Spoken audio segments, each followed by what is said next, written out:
in the third row. Hey, Jalen. Emily Cochran, Fox 10 Sports in Mobile. I just had a question about Ryan Williams. How's it been with, have y'all built some chemistry so far, and what do you think his potential is to play this season? Yeah, it's been great to have Ryan on campus. He was a guy that came in the summertime, so for me, it's all about building chemistry and getting to know my teammates. That's been big this offseason, getting to know my teammates. And that's one guy that I try to get to know, Ryan. Doing a really good job just trying to master the system, master the game plan, master us as a group, because it's new. I was a guy that came in, and it was all about finding your place and also trying to get better, but also meeting new guys. And so that's a guy that I try to build a relationship with. But with our reps that we have together, he's doing a really good job building, getting better, and he's a guy that's likable around the whole campus and all the coaching staff, and it's a guy that's a key resource for Alabama. We'll stay on the same row on the end. Corey LeBounty, WNSP 105.5, Mobile, Alabama. Jalen, I know you've been doing camps throughout the summertime with the kids. Talk about the fun and excitement that you had in Mobile a couple of days ago. And also, a second part, the mental health issue aspect of things that you brought out and how you've been affected by it and how you can help others by talking about the mental aspect of it. Firstly, the camps. My first camp was in Tuscaloosa at Hillcrest High. What a great moment. That was something that was one of my goals, was to host my first camp, host a camp, and it was a sense of giving back to the community and allowing kids to have fun and branch off and meet new people and have an opportunity to play the game of football. The game of football is beautiful. It's a vehicle for allow you to meet a lot of great people, but also put you in a journey where you can meet and get in and build on your craft. And that's something I try to utilize is the game with having these camps initially. With the camps I just had, it was awesome to be there with the kids, be involved with the camp. I was able to play 7-on-7 with the kids, saw some good gritty moves, saw some good dance moves, saw some good touchdown celebrations. A lot of kids having fun in that hot sun, so they were grinding. But no, it was a lot of fun to have the camps. I look forward to building and having more camps in the future, so it was very exciting. Secondly, you asked about the mental health aspect. I think that is a strength that people must have to be successful in the game of football. And you might not realize it until you hit a tough moment on your journey. And it's all about being around the right people that uplift you and also being around people that want to see the best from you and in you.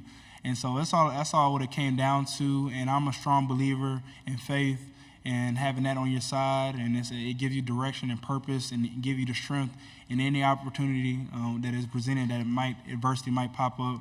But I think mental health is something that you should truly be strong in. Front row, and then pass it over your shoulder. Hey, Jalen, Jacques Duce, WAP in Baton Rouge. A two-part question for you. Going into last year's LSU game, you didn't have a whole lot of yardage rushing, and you took over that game as a runner. What transpired in that game? And then second, your thoughts on going to Tiger Stadium and what you've seen and heard about that this year. Yeah, I think one thing that Coach Saban said to me and it set home for me was being a point guard with the football, whether distributing the ball to our playmakers, whether using your legs, put the ball in place so our offense can be successful, but also doing things that's all a part of the game plan. Of course, you try to master the game plan throughout the week and look at some tendencies, weaknesses from an opposing opponent. And when it came to that week, it was all about attacking the game plan and trying to do what was best for our offense, whether it was my arm, whether it was my legs. That's what truly took place. Secondly, with your question about going to Tiger Stadium, what a great opportunity, being a road warrior. Playing SC is the best conference. I feel as though each and every week you have to give your all, especially being in Alabama, you're going to get everybody's best game. So, we're anticipating a great crowd, a lot of energy, so super excited for the future with playing on the road. Front row on the right. Eric Bailey with the Tulsa World, kind of piggybacking off that question. Kirby Smart did say yesterday any road win in the SEC is a big win, and Oklahoma is going to come to expect tough Saturdays on the road. Can you talk about what Oklahoma can expect on the road in the SEC, and what has been your toughest road game during your career at Alabama? First question, I've had a great experience playing in the SEC with just seeing all the enthusiasm, all the energy, all the tough games that's placed in the SEC with all the competition. So I've seen a lot, with my time being in college. So I can just say, they're going to have a lot of competitive games and also a great experience just playing at SEC. But number one, the resources that's provided with being a student athlete and being a student at an SEC school. Just a lot is poured into the universities. So that's what a great opportunity with that being in the SEC. So super happy for them for them to have that experience. So what a great opportunity with them being a part of SEC. What was your second question? Oh. No, yeah, like I mentioned, playing on the road is hard. That's something that we try to embrace in the off season, is just the challenges that may be presented in the future with playing on the road. So it's hard to narrow down one, because like me and Alabama are going to get everybody's best game, and a lot of energy is going to be placed in the building. So it's hard to narrow down one, but it's super exciting playing in the Southeast Conference. Left side, third row.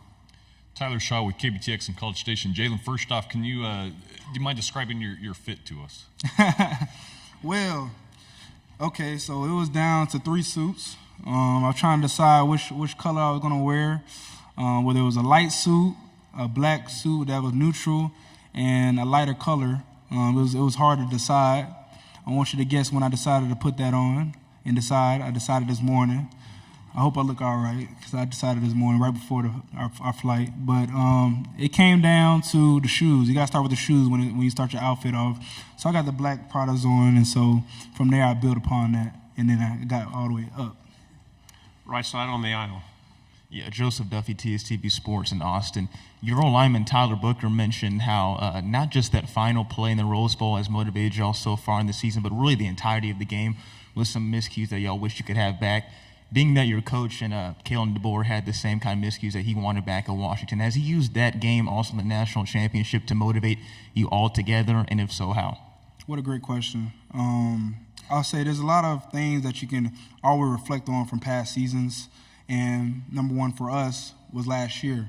We were blessed and fortunate to be in the college playoffs, one game away. What burn do you need more than being that close to a championship? And so for us, we're very passionate about each other, but also passionate about achieving short-term goals and long-term goals as we're going along this process. And we can always reflect and learn from it. And so, we shared that. We shared the same experience from Coach DeBoer with failing to achieve a national championship. So now it's all about refocusing and focusing on our 2024 football season. Final question, left side on the aisle. Joe and Ryan Hennessy, WVTM NBC 13 in Birmingham. When we were at the Rose Bowl, you told us about doubters, some even your coaches previously. Now you're going into a season where you're highly respected by the media, going into potentially a Heisman run. Does your mindset change, or what are you doing going into this compared to going into last year and what you told us last year? I think it's the same mindset, same mission, being the best version of myself each and every day I walk in the building, being the best quarterback in the country, learning, growing as a player, seeking all information from my coaching staff, being a student of the game. I think it's all about going 1-0, and the grind doesn't stop. That cliche term, but the grind doesn't stop. Just each and every day that you have an opportunity to play the game of football, seize it. Seize the opportunity, try to do what's best for the football team in a sense. And so I say, for me in my development, and it's all about getting better and just leaning on my brothers, because it's going to be a chance where we play a game one, and it's all about tackling the task at hand, which is being the best version of myself, entering the building and having a rep each and every day that I have on the practice field. Jalen, thank you very much. Good luck this year. Appreciate it.